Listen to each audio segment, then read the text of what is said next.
Seguimos en el aire de Eso que Falta y llegó el momento de Fuerte al Medio, esta columna que tenemos semanalmente con Santi Marino, en este caso, en este cuatrimestre, mejor dicho, pero mayormente acompañado por Agustín Espada también.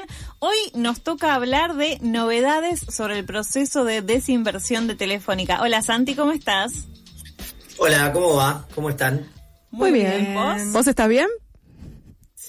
No caigas, Santi, en su trampa. No caigas en la trampa de María Emilia. Está bien. Mis ojos muestran lo mal que dormí. Obviamente tiene que ver con elegir mal algunas actividades. Por ejemplo, ver una serie policial con mucho suspenso minutos antes de dormirse, comiendo cientos de palitos de la selva. No. No hay que hacer eso. ¿Cuál es la serie? ¿Cuál es la serie? Queremos saber todos. ¿Cuál es la serie? Sí. El caso Hartung. Uy, Hartung. Hartung, perdón. Sí, Serión. Segunda temporada con una historia de amor que me rompe el corazón, además. ¿En serio? Entonces ya me la anoto, el caso Hartung. Pero hay que tener un poquito de estómago para mirarla igual, ¿eh? Está brava. Sí, está brava. Estómago tiene porque se estaba clavando no sé cuántos palitos de la selva. Cientos de palitos de la selva. ¿Pero eso fue después de la cancha? Eso fue después de la cancha, previo paso por el hall, donde no estuve, voy a decir. Okay. Tengo una aparición televisiva histórica, muy recordada por mis amigos, en el histórico hall de hace muchos años atrás, en primera plana, cantando desaforado, ahora que soy un adulto mayor. Te recluiste, muy bien. Y debo decirles también que todos los lunes, a partir de hoy, que empieza el segundo semestre, almuerzo con nuestro común amigo Agustín Espada, quien no puede acompañarnos porque está dando clases en este momento con el uso del gerundio atinado y pertinente. Esto pasa en este momento. Claro. Exactamente. Así que bueno, pero aquí estamos para hablar de otra cosa. Sí, y decíamos recién, vos lo decías, hablábamos hoy tempranito, que hay novedades sobre esto de la desinversión de Telefónica, ¿no? ¿Hay novedades? Sí, hay novedades, aunque parezca mentira. Y también pensaba en dos cosas cuando elegí el tema de la columna. Por un lado, en el hecho de que cuando nosotros empezamos a hacer esta columna hace muchísimos años, era algo difícil encontrar temas semanales porque los medios no estaban como de moda, no se hablaba todo el tiempo. Pero es cierto que durante todo el periodo histórico de Fuerte al Medio, la importancia de las industrias culturales y el sector de las comunicaciones en general, en la vida cotidiana, como actividad económica, en términos políticos y sociales, creció de un modo muy significativo y entonces de algún modo parecía fácil de ahí en adelante. Y en la segunda cuestión, esta columna que nació en un programa que ya no existe más, que era... Ay, se me fue el nombre ahora. La Mar en Coche. La Mar en Coches, dormí muy mal. Tenía como criterio dar cuenta de temas que le incidan cotidianamente a quienes nos escuchaban. Uh-huh. Y ese es como el desafío que tiene Fuerte al Medio, que es pensar en cómo una noticia que puede parecer o de macroeconomía o de políticas de comunicación incide en la vida cotidiana. Y me parece que estos dos elementos se combinaron hoy, estos en los que yo pensaba a la mañana, por un lado porque desde hace un tiempo esta parte, quizá por éxito del gobierno en la gestión comunicacional, quiero decir lo siguiente, para mí este es un gobierno de mierda y lo vamos a recordar casi como una especie de mantra, sí. De momento, ¿cómo fue que sobrevivimos a esto cuando termine? Pero tiene algunos éxitos en la gestión, que son, por ejemplo, que todo el tiempo se habla de lo que el gobierno quiere que se hable, incluyendo las pavadas que dice el presidente cuando da entrevistas que nadie ve, las pavadas que dice el presidente cuando da cadenas oficiales que nadie ve, además que son antiguas en términos del formato comunicacional, pero ahí nos tiene como todo el tiempo dialogando sobre si hay que pegarle a un extranjero cuando te lo cruzas por la calle, digo, por pensarlo en términos muy brutales, lo estoy diciendo, yo estoy viviendo un lunes muy enojado, pero lo estoy diciendo con toda la claridad que puedo. Si sos terrorista por ser profesor. Claro. Sí, si sos terrorista por ser profesor, cosa que yo soy claramente, empleado de la Universidad de San Andrés, ¿no? Imagínense lo terrorista que soy. Pero... digo esto porque, por ejemplo, hoy es mi primer día hábil como profesor de la Universidad de San Andrés con dedicación exclusiva efectivo, es decir, ya no estoy a prueba acá. Pero eso no me reduce ninguno de mis elementos de terrorista, claramente. Y eso que no aparecía en el hall de River ayer. Pero la otra cuestión es que ese éxito, de que se hable todo el tiempo de lo que el gobierno quiere que se hable, tal vez hasta por cansancio de esta temática, puso al tema de los medios de comunicación como en un segundo plano, ¿no? Hay una sensación que yo tengo muy, muy triste desde hace un par de meses cuando murió el Indio Solari, y es que desde entonces yo escucho las canciones todo el tiempo, pero en segundo plano. O sea, alguien dijo casi poéticamente que la voz del Indio es una voz que queda como cada vez más lejos, porque se murió, va a estar ahí para siempre, nos quedan sus canciones, pero ya no están vivas, digamos, ¿no? Bueno, en esa especie de segundo plano yo creo que sucede un montón de cosas que nosotros trabajamos en Fuerte al Medio, que son temáticas centrales que inciden un montón en la vida cotidiana de las personas, pero que ya fueron, digamos. O como, a veces lo decimos hasta en chiste, ¿no? Como el rol de los medios. O sea, otra vez vamos a discutir el rol de los medios. Y en ese sentido, hablar de concentración de la propiedad en el sistema de medios es una antigüedad, pero no porque la concentración haya desaparecido, muy por el contrario, los trabajos que mis colegas y queridos amigos de la Universidad de Quilmes siguen publicando, entre ellos Agustín, en una investigación de largo plazo que están haciendo para todos los países de América Latina, lo muestran, las comunicaciones están cada vez más concentradas, no cada vez menos concentradas, y las personas han naturalizado esto, y incide tanto en la vida cotidiana que, por ejemplo, eligen la prestadora de servicios de telefonía móvil e internet, que es un elemento central para la vida personal hoy, de acuerdo al lugar en el que viven, no porque sea una oferta mejor, sino que porque posiblemente es la única empresa que opere en el territorio en el que vive. Nosotros hemos dado cuenta de que otra arista muy significativa de la posición dominante que tienen las empresas en términos de concentración radica en imponerle condiciones a los estados, a los que se les dificulta regularlas, sobre todo cuando los estados deciden no hacerlo. Ese es el caso argentino, no es el caso de la Unión Europea, como hablábamos la semana pasada, y no es el caso en particular de países como México, Francia y Brasil, que han establecido recientemente normativas hasta cuántos años hay que tener mínimo para poder tener una cuenta en redes sociales. Hoy escuchaba que en Brasil, perdón, sí. Santi, pero en Brasil se anunció esto de que los medios de comunicación y las plataformas tienen que presentar un plan de gestión vinculado a las elecciones y a la prevención de fake news, por ejemplo, o de videos hechos con inteligencia artificial en el periodo eleccionario. Claro, como una especie de etiquetado frontal, claro, ¿no? de las noticias. O sea, esta producción ha sido generada con inteligencia artificial, cosa que nosotros los profesores universitarios terroristas le pedimos a nuestros estudiantes, por ejemplo, que nos digan para qué y cómo usaron la inteligencia artificial. Bueno, eso en Argentina no pasa, de hecho el gobierno posiblemente quiere sacar la ley de etiquetado frontal de los alimentos. Sí. Bueno, pero en ese marco siguen pasando cosas, con perdón del uso del gerundio, siguen pasando cosas efectivamente en términos de la concentración de la propiedad.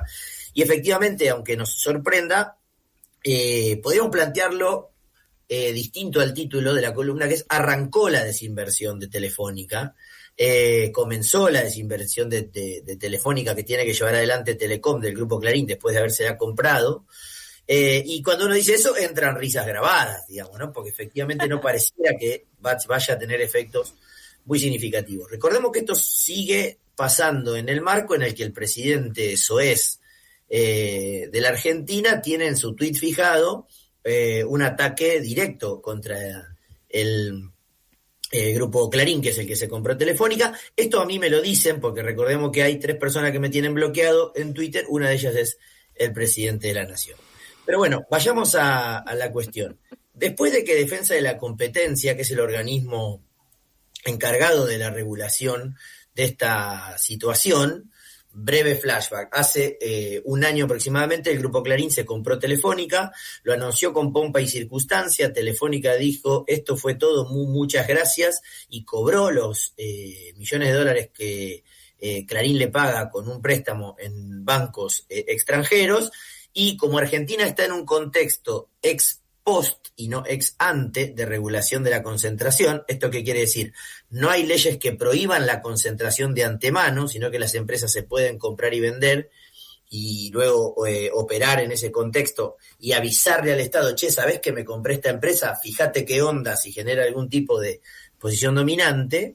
Esto fue así efectivamente, y Argentina atraviesa el proceso de su regulación ex post, que implica una regulación específica de concentración para cualquier actividad económica y el análisis de los efectos de esas compras y ventas para ver si hay algunas desinversiones a realizar a partir de estas operaciones. Bueno, El asunto es que hace algunos meses nos enteramos de que Defensa de la Competencia condicionara la aprobación de la operación, mediante la cual Telecom del Grupo Clarín se compró Telefónica, a cumplir una serie de medidas de remediación, a remediar los efectos que tenía esta compra que implicaba una posición dominante en casi todas las áreas de la comunicación y la cultura en Argentina. Básicamente tenía que desprenderse de algunos activos, devolver algunas partes del espectro radioeléctrico que se usa para telefonía móvil, vender a operadores parte de lo comprado, y la más relevante de esas exigencias era la cesión de 6 millones de clientes de telefonía móvil, porque cuando Telecom se compró Telefónica, Personal, la empresa que opera los servicios de telefonía móvil de Telecom, incorporó bajo su tutela a los clientes de Movistar, que era la empresa de Telefónica para ofrecer estos servicios. Bueno, la Agencia Nacional de la Competencia estableció expresamente, además de que tenía que vender 6 millones de los que compraba, que no podían ser vendidos a Claro, además, que era el tercero en cuestión. Claro es la empresa de capitales mexicanos, norteamericanos, iba a decir, de capitales mexicanos, que opera en la Argentina, es el tercer operador. Pero claro, la limitante es bastante comprensible en términos matemáticos. Si Claro se compraba los 6 millones de operadores que Telecom tenía que desprenderse de Telefónica, iba a quedar Claro en una posición dominante muy significativa. Entonces, esa decisión opera en dos planos, ¿no? La Agencia de Defensa de la Competencia le dice a Telecom, usted se puede comprar Telefónica, de hecho ya lo hizo, para operar tiene que desprenderse de algunos activos, uno de ellos son 6 millones de clientes de telefonía móvil, que además no se los puede vender a la empresa Claro. De esos 6 millones, 4 millones corresponden al área metropolitana de Buenos Aires, al viejo y querido AMBA, y 2 millones restantes están en el resto del país, sin una distribución geográfica determinada, es decir, no hay 100.000 en Rosario y 100.000 en Córdoba, están desperdigados por el resto del país, lo cual hace que sea bastante más dificultosa su venta, porque entonces va y te compra 200 operadores, 200 clientes en Tres Lomas, 300 en alguna ciudad de Catamarca, es algo compleja esta operatividad.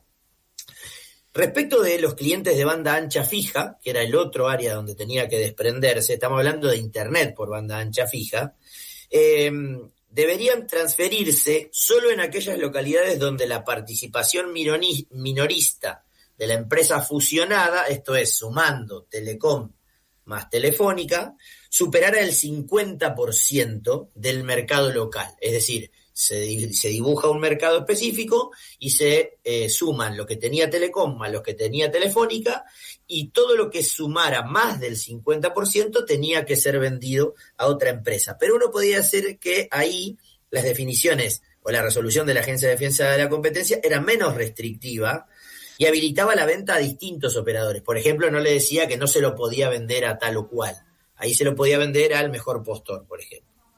De acuerdo con los plazos previstos, estamos hablando de un escenario que va a llevar más o menos 2 años el proceso de desinversión. Insisto, a partir de lo cual el Grupo Clarín tiene que desprenderse de una serie de activos, espectro radioeléctrico, cantidad de clientes muy significativa del mercado de telefonía móvil, del mercado de banda ancha, fija al hogar y espectro radioeléctrico que se usa para la provisión de esos servicios. La semana pasada, el gobierno designó al agente de desinversión que tiene que supervisar el proceso. Nótese una cuestión interesante. El gobierno designa una empresa privada que va a llevar adelante el análisis de que las empresas que se fusionaron cumplan con el requisito establecido por la Agencia Nacional de Defensa de la Competencia. ¿Es una empresa privada? Perdón, ¿alguna vez pasó esto? Una vez pasó algo parecido. Imagínate en qué momento de la historia. En el menemismo. Usted tiene un 10. Se ganó un alfajor Capitán del Espacio. Espectacular. Como todos mis alumnos de la universidad que se sacan 10. Porque así somos los terroristas. Mandamos a nuestros estudiantes a comer alfajores Capitanes del Espacio. Efectivamente, en el año 91, el gobierno de Carlos Menem tercerizó el control del espectro radioeléctrico a la empresa Thales Spectrum. Decir esto en FM La Tribu es bastante significativo porque el control del espectro radioeléctrico establece que los operadores cumplan entre sus obligaciones transmitir en el ancho de banda en la zona del espectro que te otorgaron. Por ejemplo, en el 91, una radio como FM La Tribu podía recibir un PPP, un permiso precario provisorio, no una licencia, porque era una organización sin fines de lucro gestionando un medio, pero suponiendo que lo tuviera, no era el caso todavía, la radio tenía apenas 2 años, tenía que emitir y no generar interferencia en otras zonas del espectro. Bueno, eso era controlado por una empresa que se llamaba Thales Spectrum, que era de la familia Neus, los dueños de los... Sí, señora. Los dueños de la soda y los pomelos Neus, el padre de los hermanos Neus, que son los grandes ganadores, o uno de los grandes ganadores del capitalismo de amigos del gobierno de Milei. No solo tienen la hidrovía, tienen una empresa que está explorando petróleo en Vaca Muerta, y tienen, por ejemplo, la mejor zona de Sierra de la Ventana, donde tienen un aras y paseos extraordinarios para hacer en esa bella zona que queda cerca de Tres Lomas, en la provincia de Buenos Aires. De pie. Ahora bien, en esta oportunidad la noticia fue que la semana pasada el gobierno designó al agente de desinversión que va a supervisar que Telecom se vaya desprendiendo de los activos que superan aquello que Defensa de la Competencia estableció. La firma elegida dentro de una terna que propuso Telecom, además, porque si hablamos de modelo neoliberal, establecemos que regula el regulado, una de las características históricas del modelo de Estado neoliberal. Bueno, Telecom propuso 3 empresas y la elegida fue Together Business Consulting. Me llevé la mano a la billetera para ver si no me la habían bolsiqueado. Por ese nombre, decime cuántas facturas realizaste y si tu situación es la de monotributista o responsable inscripto, ¿no? Bueno, Together Business Consulting es una consultora respaldada por la red internacional Nexia. Cuando uno entra al LinkedIn de la empresa Together Business Consulting, encuentra que es una organización que se autopercibe como una consultora boutique especializada en management y transformación de negocios, con focos en áreas como cultura organizacional, sostenibilidad, clientes, procesos, tecnología, finanzas y operaciones. Y sus principales socios son Guillermo Campos, José Luis Aromando y Alejandro Bruso. Esa empresa con esos nombres y apellidos es la que va a llevar adelante el control de la venta de los activos que Telecom tiene que realizar después de haberse comprado Telefónica. El próximo paso va a ser la búsqueda de potenciales compradores para los clientes de los que Telecom deberá desprenderse. Ahí está el core del negocio. Lo más importante de lo que tiene que vender radica en los 6 millones de clientes de telefonía móvil e internet por banda ancha móvil, 4 de ellos en el área metropolitana de Buenos Aires, 2 desperdigados en el resto del país, y el resto de los clientes de banda fija, de banda ancha al hogar. En el sector de las comunicaciones aseguran, dentro del mercado de comunicaciones, que hay algunos interesados, más allá de la empresa Claro, que está impedida de comprarse estos abonados, además de el que va de cajón, que es de capitales nacionales, que es Telecentro, del grupo Pierri, de Alberto Pierri, y las ofertas que tienen que hacer estas empresas, tuteladas por Together Business Consulting, tienen que ser evaluadas por la Autoridad Nacional de Defensa de la Competencia, la ANC, que es el nuevo organismo regulador de la competencia que reemplazó a la Comisión Nacional de Defensa de la Competencia, que es la que elaboró el informe dando cuenta del impacto, y es esta agencia, la Autoridad Nacional de Defensa de la Competencia, la que tiene la decisión final sobre la aprobación de la oferta de venta de estos activos. Los condicionamientos establecidos para esta compra permitirían que una adquisición podría dejar en manos del 70% de los servicios de telecomunicaciones en un solo grupo que represente finalmente cerca del 50% del mercado. Ya sabemos que es muy difícil dar números en radio, pero lo que estamos diciendo es que este tipo de activos se compran en grandísimas cantidades o no se compran. Con lo cual, estamos hablando de que va a permanecer un nivel alto de concentración de la propiedad en el mercado, no tan alto como el hecho de que el Grupo Clarín controle casi todos los servicios después de la fusión, pero sí es esperable que no haya una diversificación de actores muy potentes, dado que estamos hablando de paquetes económicos muy significativos, con altísimos valores y un impacto en la vida cotidiana de las personas muy profundo. Lo hemos dicho acá, tiene que ver con que cualquiera de los que nos esté escuchando piense qué porcentaje del total de sus gastos permanentes mensuales se va en el pago por el servicio de telefonía móvil, de los datos y del tipo de consumos que tenga en su casa, sostenidos en la banda ancha fija que seguramente también tengan. Desde el organismo, desde la ANC, sostienen que la operación solo será viable si se implementan estas medidas que eviten la consolidación de posiciones dominantes y garanticen que no se reduzcan las opciones disponibles para consumidores, empresas y potenciales consumidores. El objetivo final es consolidar un mercado de telecomunicaciones abierto, dinámico y competitivo, libre de posiciones dominantes que puedan perjudicar a los usuarios y al desarrollo del país. Pensemos en algo. Mercado por mercado. Telefonía móvil y banda ancha móvil. Antes de la compra de Telefónica por parte de Telecom, teníamos a Movistar, de capitales españoles, a Personal, de capitales argentinos desde el macrismo en adelante, con el Grupo Clarín controlándolo, a Claro, y a una que se repartían entre estos tres más del 90% del mercado. Y había el resto en operadores pequeños, locales, algunas pymes y lo que podía operar Telecentro en algunas zonas.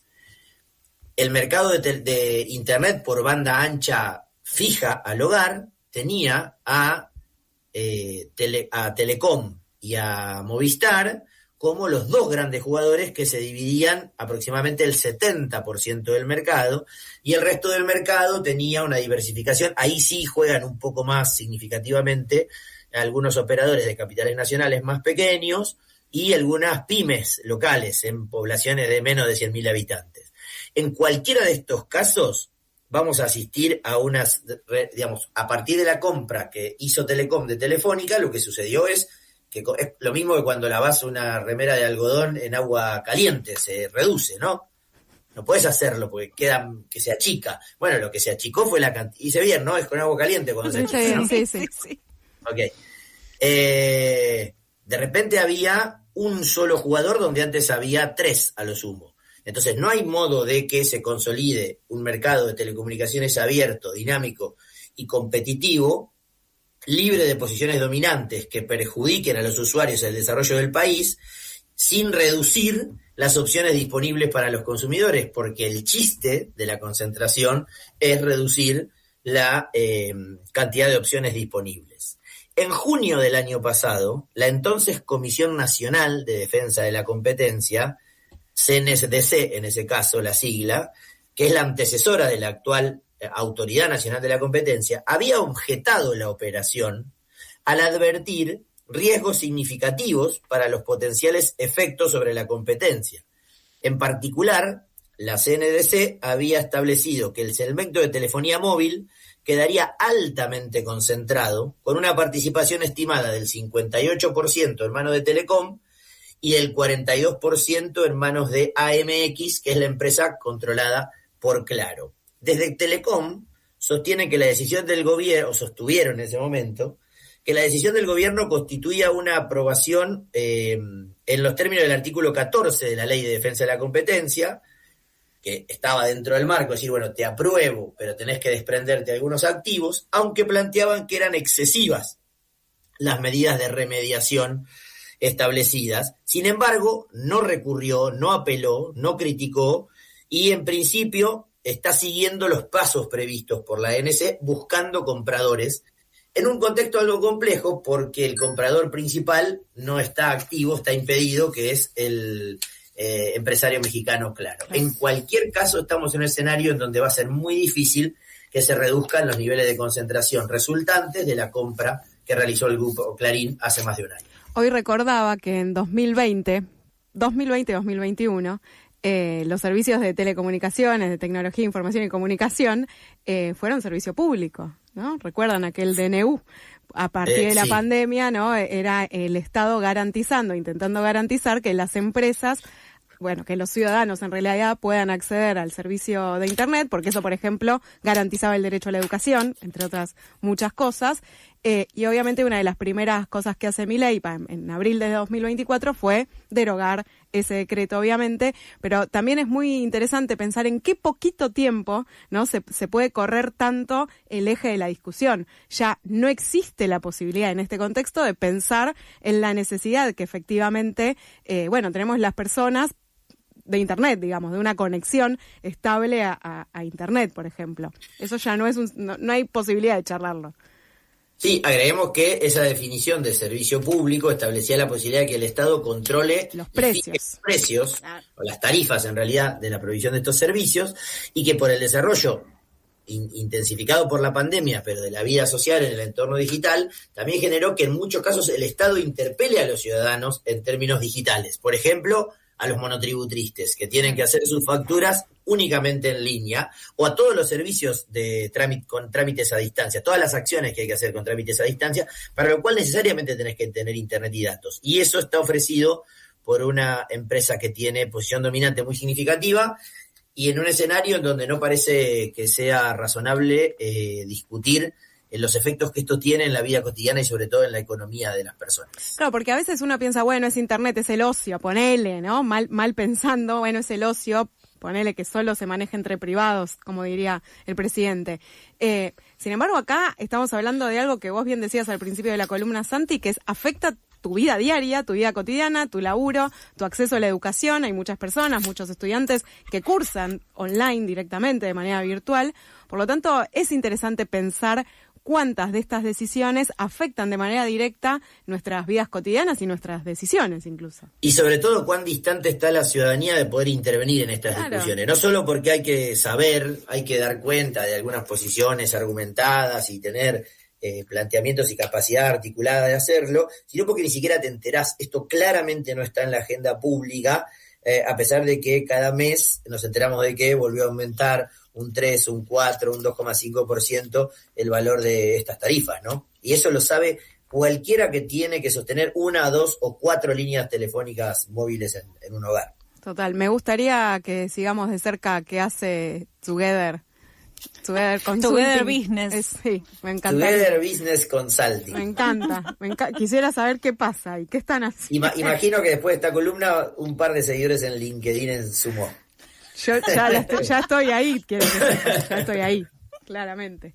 No conozco a ninguno de los nombres que por lo menos dice que está en el directorio, digamos, de esta empresa, pero hay que hacer un rastreíto, me parece. Sobre todo con este antecedente que diste de Neus en los 90.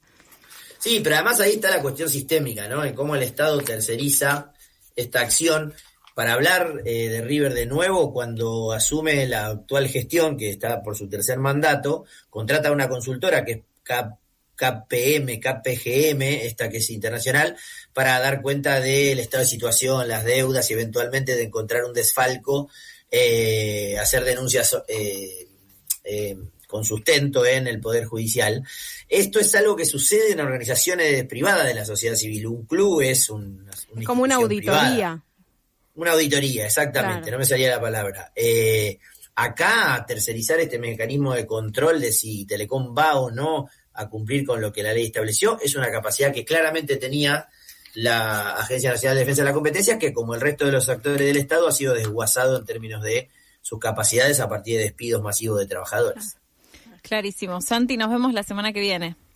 Que tengan buena semana y nos reencontramos el lunes. Un abrazo. Chao, chao. Pasó así Santi Marino en una nueva entrega de Fuerte al Medio.